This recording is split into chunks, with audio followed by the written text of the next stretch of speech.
So, prayer's an interesting thing. It's sort of always been with me since I was quite young.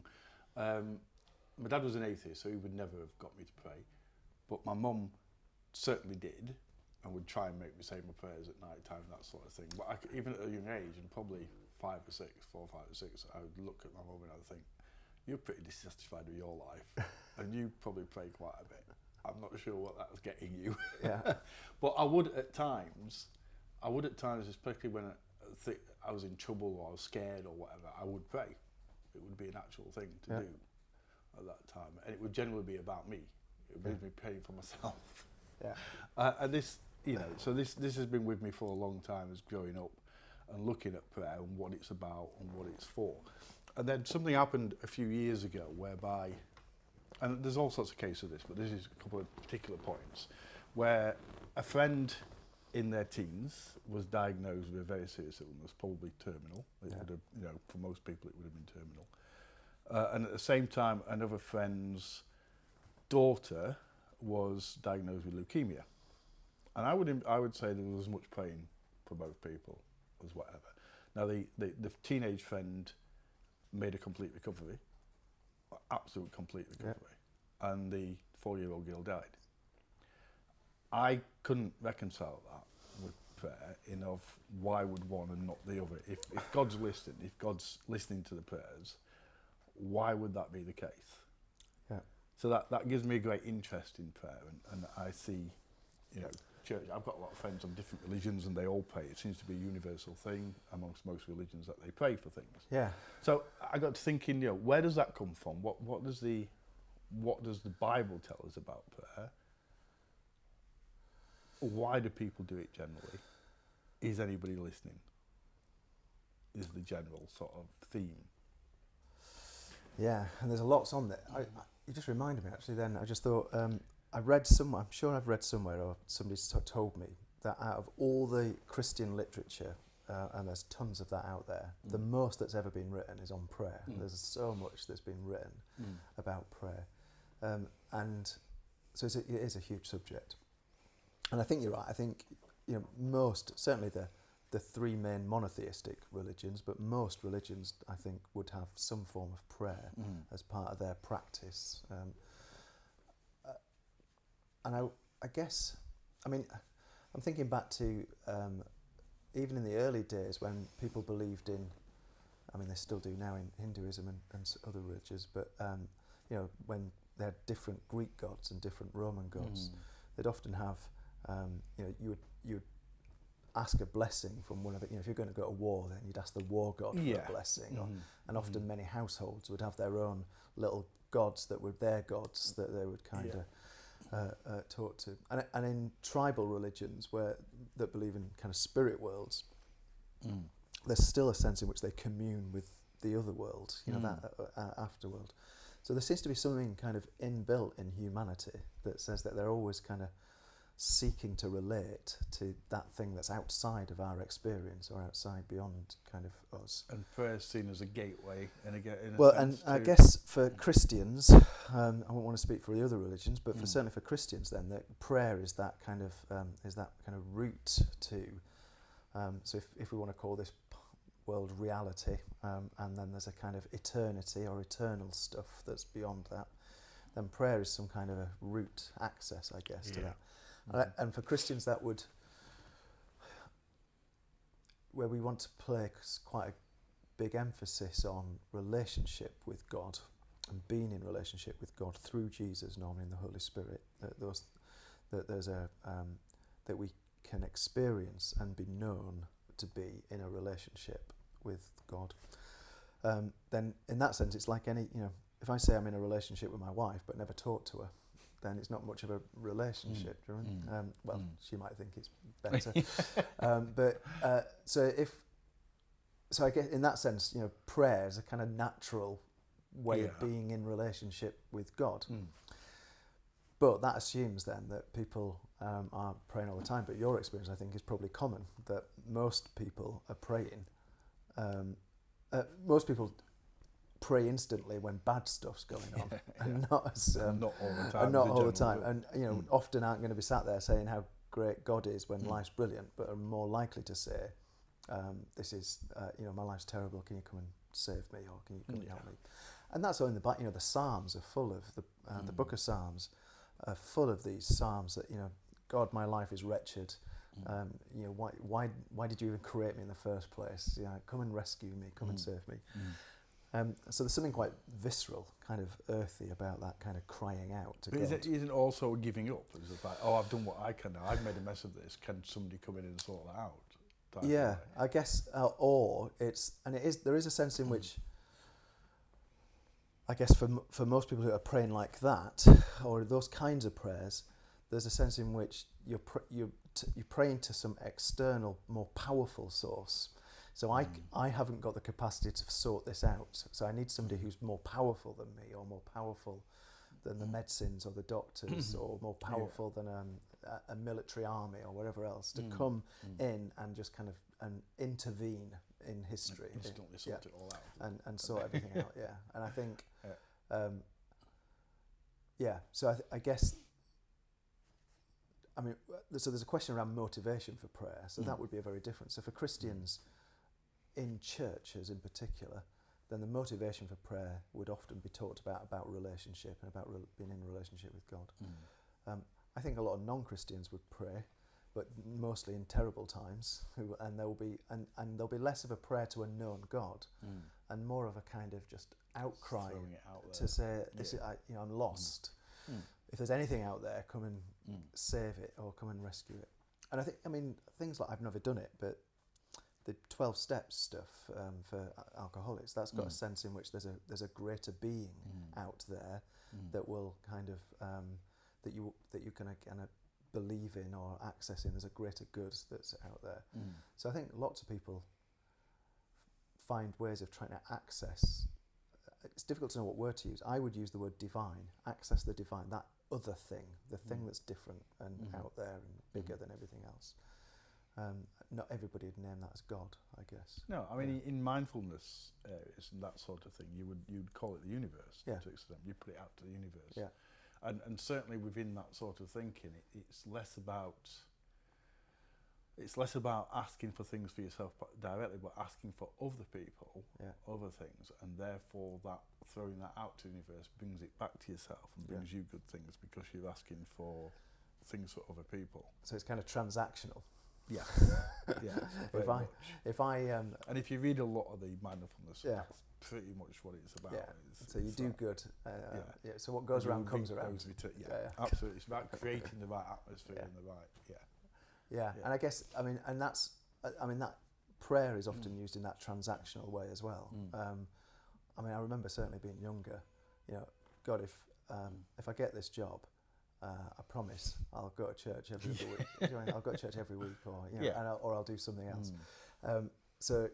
So prayer becomes a deal maker with God. And there's a lot of that. There's a lot of that in literature now. We're reading quite recently. Steve Jobs, we were talking about earlier. The whole Apple thing was, there's a talk in his biography that he did that deal when he became terminally ill, of saying, "Let me see my daughter graduate. You can have me then. I just need to see that point." And he did. And it did happen shortly after that. So there is that. So there is a lot of, and again, I don't think Steve Jobs was well known for his Christian kind of faith. Certainly not. So that, so that sense that again, somebody who wouldn't testify to be a Christian is bargaining with this God that they don't believe in to kind of barter with them. And I think, and that I'm not all putting it to the universe. And I don't want to dismiss that outright, because again, I think it's drawing on this primal instinct that's in humanity to seek out that's bigger than us, that's kind of more awesome, more grand, more other. There's a great word, alterity. I think it's a French word. It's where we get our word alternative from, and it just means otherness. That's other from us, the kind of big otherness. So when you look up at the stars at night, or I don't know if you've been watching the Planets programme. I saw the first one. Just stunning, astonishing stuff. And you just think, that sense that you get out of that, of wow, that's amazing, that's alterity, that's a kind of, This is bigger than us. This is bigger than anything we can imagine. And I think, it's interesting again, that appropriation. So, what's his name that does planets? Yeah, I know you mean. Oh, what's his name? Russ used to say I looked like him when I had long hair. Planets, brilliant. What's his name? Anyway. Russ can look it up while we're chatting. He can shout it in. D. Ream, wasn't he? Yeah. He wasn't. Brian Cox. There we Thank go. goodness for that. Brian Cox. Everybody at home has been shouting that out. That's for 10 right. minutes. Yeah. Brian Cox. So he clearly doesn't use. He's not a Christian. He's made it very clear that he. I think he'd probably be more agnostic than an atheist in that sense. But he wants to say. He uses religious language in that Planets program all the time, and it's fascinating how he deploys that religious language in a very kind of scientific and secular kind of debate and conversation. And that I think that's what happens with prayer. So it gets used in exactly the same kind of way by the world. I think that he does have that sense of mindfulness, though. That sense of understanding gives him a certain amount of peace in that understanding. Yeah, so he has that. That's right, and that's why I think. So he recognises alterity. He recognises that. Partly because he's a scientist, so he knows that there are answers that aren't. I was speaking for him, and he can speak for himself. But he knows there are answers out there that he hasn't got. There's questions that can't be answered yet. He would say, and that then draws him into this kind of mystery of the universe. And the difference is. I was a scientist before I was a theologian, and so I would say the same. And the difference is I'm going to name that experience as God, and Brian Cox isn't going to, and somebody else might name that experience differently, and I'm going to name it particularly as a God from a Christian tradition, whereas somebody else might want to name that as a God from a Muslim tradition or a Jewish tradition and other things. So, and I think that's the beauty. Going back to our last chat about. Sexuality and marriage, that's the beauty of the diverse world, that you've got all that kind of diversity, all kind of living, rubbing up against each other, and rather it being a threat, it being something quite positive. But that still don't answer the question about why did one person die and another not, which reminds me of another story nowhere near as horrific as that one, where I was in a church once where somebody felt that God was asking them to be an administrator in the church, and but they didn't have a laptop or any kind of process, way of doing all the kind of admin side of things. So they said they prayed, and about 2 weeks later somebody came to them and said, my mum's just got me a new laptop and I don't need this one anymore, so you can have this laptop. She says, I never told anybody that I'd prayed this prayer, and anyway, God gave me a laptop. And I thought, I wonder why God gave you a laptop and yet doesn't provide a rain for most of Africa or any other things. Why would God choose that over the other? And it is a difficult one, because do we believe in an interventionist God? Possibly, so a God who intervenes and gets involved in life and creation. Possibly, does God get involved in that same kind of way? I don't know. But I think part of the issue isn't around prayer. Isn't around, is God a good God or a bad God, or does God make choices between one child and another child? That's not the issue. The issue is around what we think we're doing when we pray.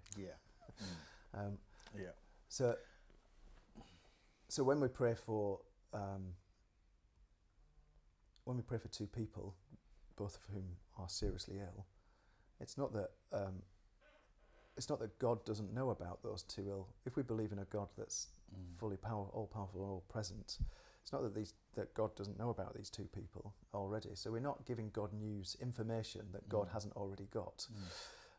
It's not something that God's like, oh, thank goodness, I'll do something about that now. If you'd have told me last week, I'd have been around sooner. That's not the kind of God. For me, there's a sense in which what prayer does is it does something to me rather than do something to God. So it's not God who's affected by my prayers. Now, there could be an outcry on Facebook, because lots of people could disagree with that.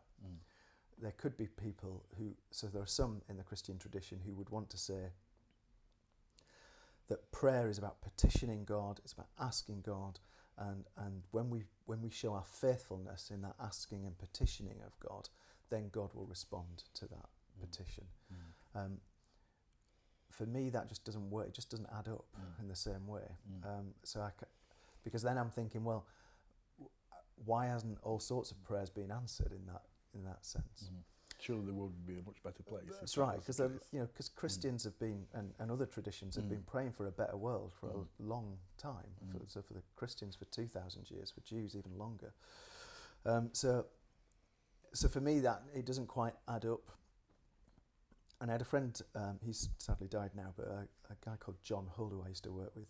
And I remember he preached a sermon that I was at once, where he talked about prayer being this reorientation, about kind of shifting us back so if we live our lives and we live them in these busy kind of worlds, and so then they get cluttered up, and we all know what it's like. You get cluttered up. I'm going to finish here. I've got to go and call off at a shop and get something in for tea. The kids will be back home. It's exam season, so they're all coming back out of that. And Claire, my wife, will be back home after that. I'll have to make all their tea. We were thinking about going to the gym tonight. We're going to see if we're tired, if we've got enough time. I've got a whole day's meeting tomorrow. I'm out tomorrow night. I'm out Wednesday night, blah, blah, blah. I've got some prep to do for all of that stuff. All of that kind of crowds in. And suddenly I've not thought about the world, and I've not thought about the kind of person I want to be in that world and all those sorts of things. So taking a moment out to pray just kind of springs me back in, retunes me back into a way that I think God imagines the world and imagines me to be. And it's almost like and that sort of thing exists in lots of ancient religions to some extent. Of bring yourself back to yourself and being able to think clearly. And it's about mindfulness at the end of the day, is that, which has been around for a long, long time. That's right. Well before Christianity, in that sense. Yeah. And that sometimes you call it centering prayer in the Christian tradition. So that idea that you just center yourself, and there's great spiritual teachers like Saint Ignatius, and we call them the Ignatian exercises. But they, so the examen is something that you would do in an evening, and you would just play through the day and try and play it through with thankfulness. So you want to say, you imagine the day, and then you throughout the day, that imagining, you think, what is it that I want to be thankful for? What is it that I want to? And then one of the other questions is, you would ask in that is, and where did I see God? Where is God in this? Now that, that isn't very much different to a kind of a reflection or a space for meditation at the end of the day. I mean, gratitude is a powerful thing. Yeah, that's right. Yeah, just sitting down and thinking about what you're grateful for is a base of lots of religions and thought beliefs about mindfulness and there is an argument. There is an argument that the universe reacts to the way people are and the way they've been in, and if most people are in that state where they're in a constant state of rushing around and panicking, the universe senses that in a sense, and that could have an effect of, a negative effect on other people and other things and things happening. So there is that thought, if everybody came back to themselves and thought in that mindful way, and I think, if that brings everything at peace, then that would have that alternative effect of everything being wasn't there better. I think it's like an urban myth, but a story about the Buddhist monk who had travelled over to England, and he was being picked up by another English Buddhist, and he said he got into the airport and everybody was rushing around, and he said, "Oh my goodness, everybody's so busy and rushing around." He said they must have a devil chasing them, and the other guy says, "No, they've just got $1 in front of them," and they were just kind of running after that, and that idea that we, in the West in particular. We are so busy, and we fill our space and our time to the point that we look down on, even demonise people who aren't as busy, who and we think, and look at them as if they're lazy. I mean, to be lazy is the biggest kind of crime in the West that you can possibly have.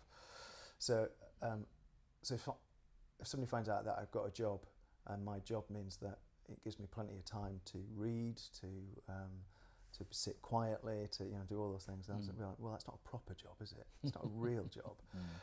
And so we've kind of pushed all of that out, which then means that we end up in a society where people are burning out. We've got people, where we don't look after the environment because we're all busy, shooting around in our cars everywhere because we've got to get to the next meeting a lot quicker, 10 minutes quicker than the other stuff.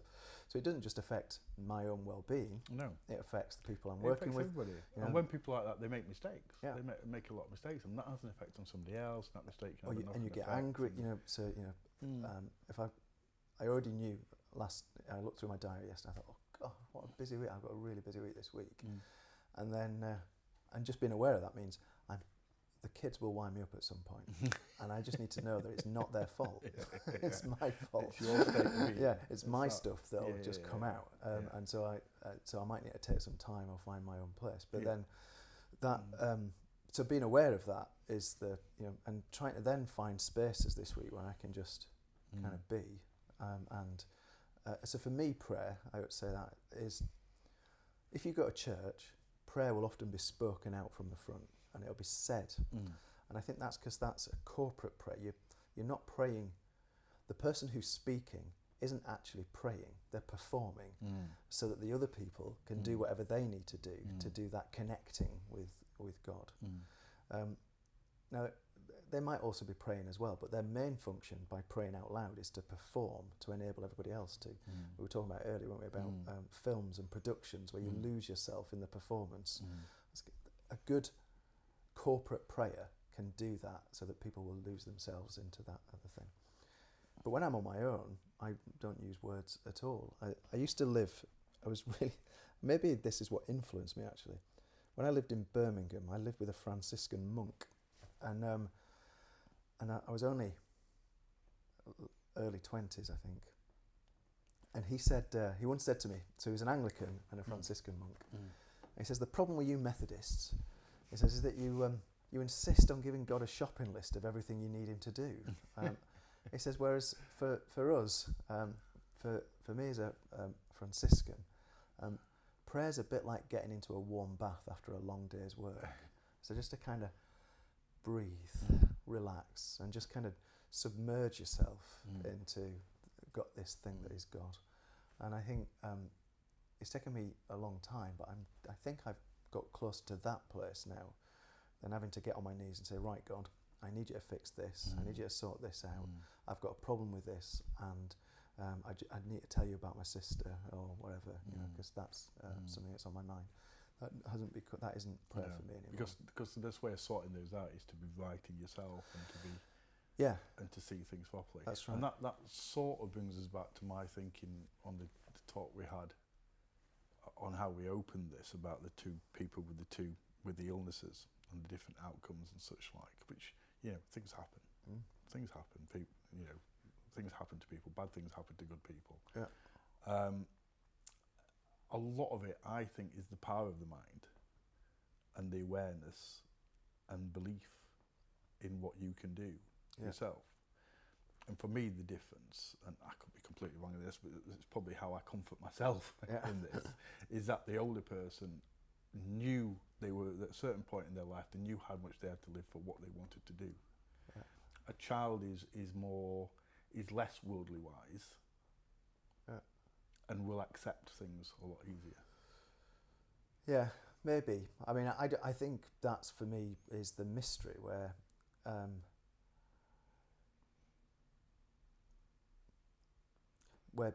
stuff happens in the world that I can't explain, and and it gets beyond my kind of space where I want to try and. There could be Christians who would want to defend our God against certain things. I remember somebody coming up to me, it was quite drunk, but he asked me if I was a Christian. I was with a group of Christians, and it was obvious we were Christians. It was a nightclub setting. And I said, are you a Christian? And I went, yeah, I am. He said, it's your God that killed my grandma. And I don't want to then say, defend my God and No. suddenly say, and say, oh, I don't think it was my God. I was like, actually, if this is what you think, then this is what we're working with right now. This is how we are. So if you think it is my God that's done that, I'll apologise. I'm sorry that that's what you think's happened. I hope that we can find a way to, my God will find a way to find you again. But I can't explain why. I remember I preached one Christmas, on Christmas Day. It's the typical Christmas Day sermon. For God so loved the world that he gave his only son. So this idea that God loves the world, loves us that much, that Christ came into the world in order to demonstrate, show us what that love looks like. So it's Christmas, it's a feel-good sermon, it's everybody's happy. Boxing Day, a tsunami came. You remember? It was about 10 years ago now, probably. Tsunami came on Boxing Day, and it was one of the first big ones that hit our news and took out hundreds of, maybe even thousands of people.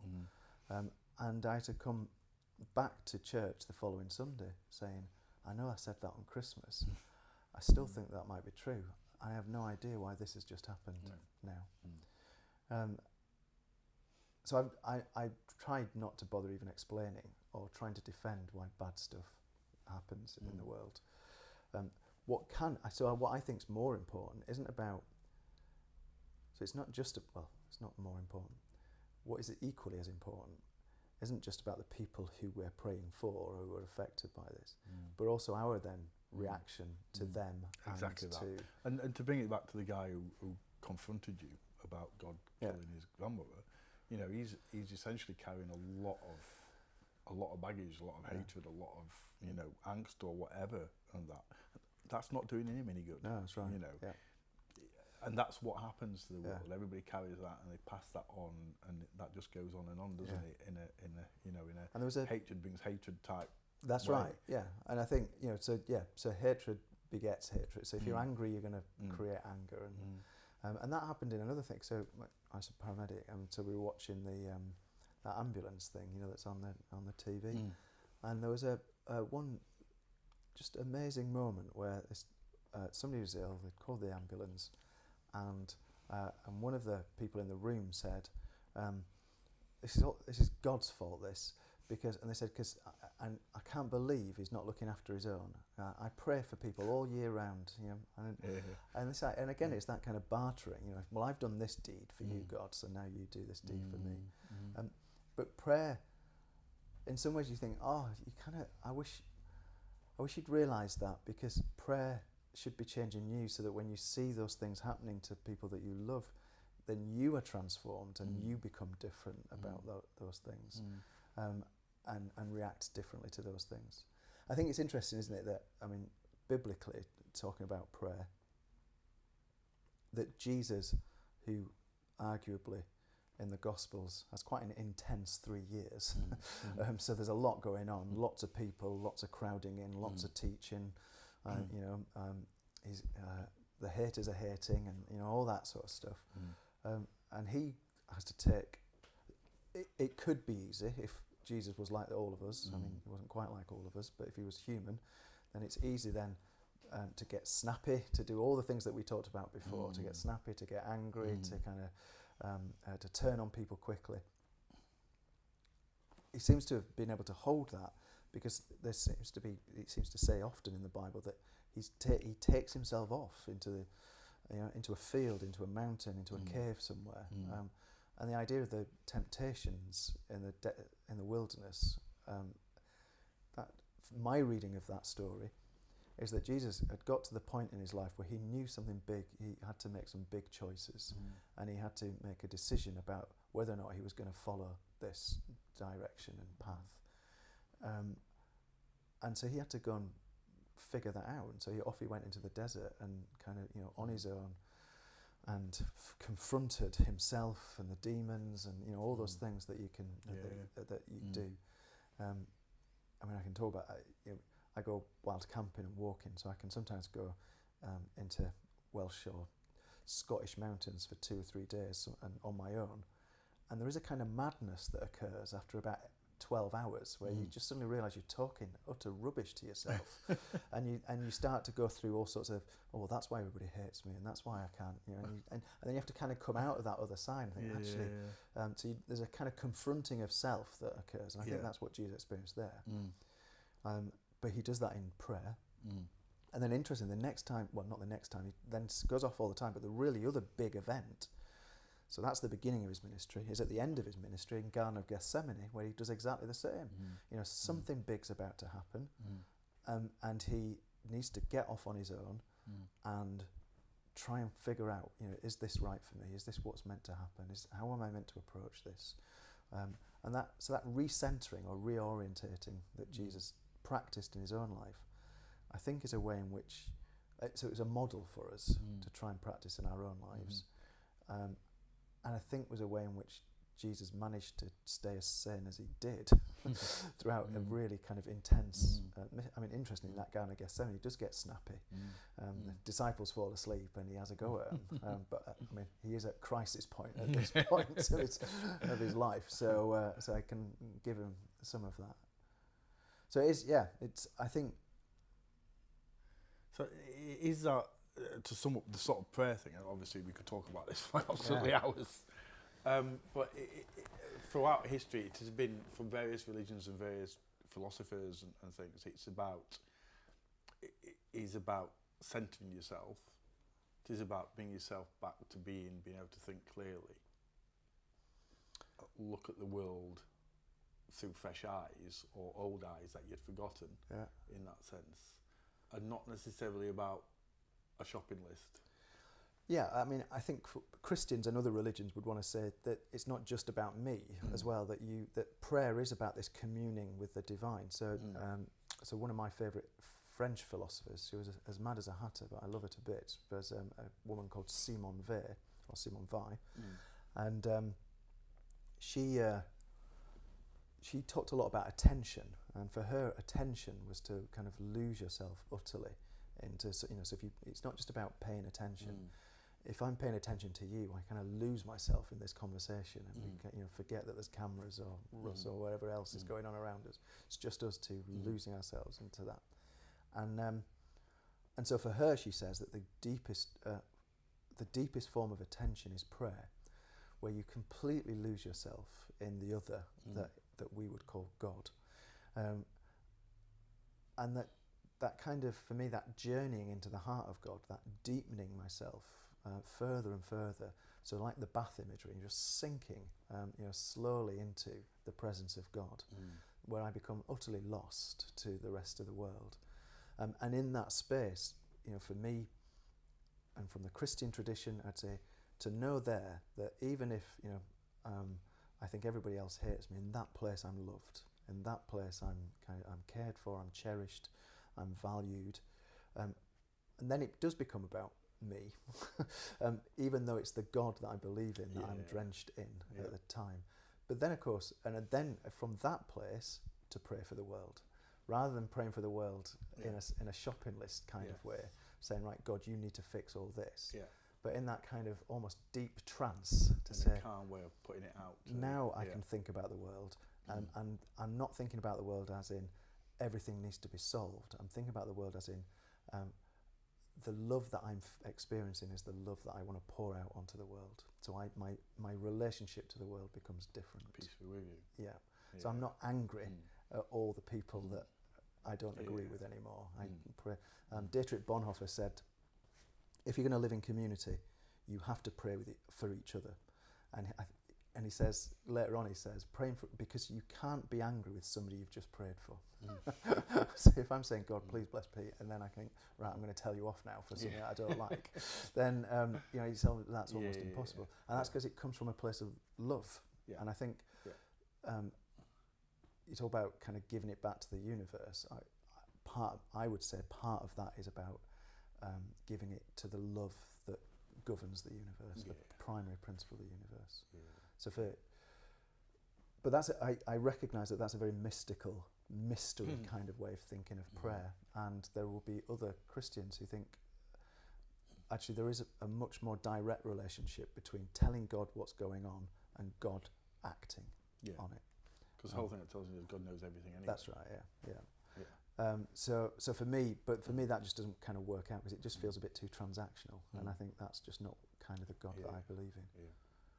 I think lots of people are going to have different opinions on all this. Yeah. We're not going to come up with any answers. No. But it's interesting to talk about it and see where we are on it.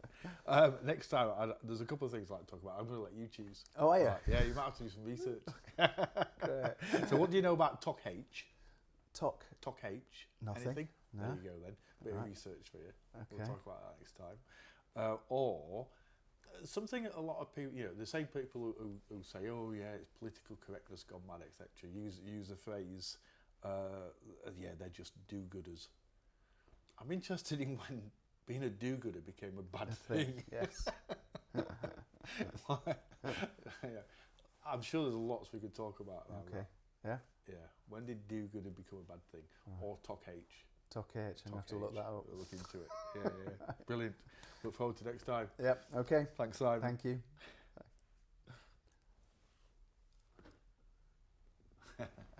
So what's TOC H? TOC H